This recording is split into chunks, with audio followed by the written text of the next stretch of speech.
सहकारनगरमधील शिवरत्न ज्वेलर्समध्ये खरेदीसाठी आलेल्या ग्राहकाने फोनपेद्वारे पैसे पाठवल्याचा बनाव करून 35,000 रुपयांची फसवणूक केल्याचा प्रकार उघडकीस आला आहे।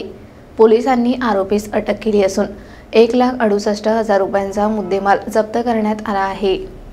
सहकारनगर परिसरातील शिवरत्न ज्वेलर्समध्ये 24 वर्षीय इसमाने चांदी व सोन्याचे दागिने खरेदी करून फोनपेद्वारे पेमेंट केल्याचा बनाव केला। अंकुश दीपक यादगिरे असे या आरोपीचे नाव असून तो खंडाळा बाळापूर तालुक्यातील रहिवासी आहे। मिळालेल्या माहितीनुसार आरोपीने 37,032 रुपयांची खरेदी केली। त्यात चांदीचे फॅन्सी पायल, प्लेन जोडवे आणि जेंट्स अंगठ्यांचा समावेश होता। देयक बनवून त्याने वैभव तिवारी नाव सांगितले व मोबाईल स्क्रीनवर पेमेंट झाले असल्याचे दाखवले। मात्र सराफा व्यावसायिकाच्या खात्यात रक्कम जमा झाली नाही, तेव्हा फसवणूक झाल्याचे उघड झाले।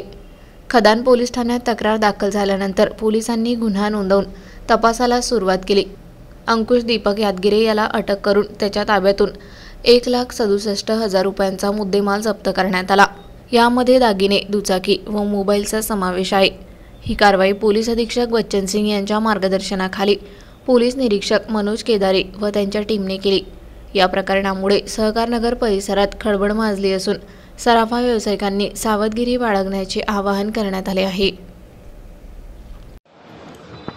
पोलीस स्टेशन खदान हद्दीमध्ये गौरक्षण रोडवर एक शिवरत्न ज्वेलर्स नावाचे एक दुकान आहे। त्या दुकानावर आरोपी नामे अंकुश दीपक यादगिरे, वय 24 वर्ष, राहणार खंडाळा, तालुका बाळापूर, जिल्हा अकोला, हा त्या दुकानावर गेला आणि त्या दुकानावर काही चांदीचे सामान त्यांनी खरेदी केले।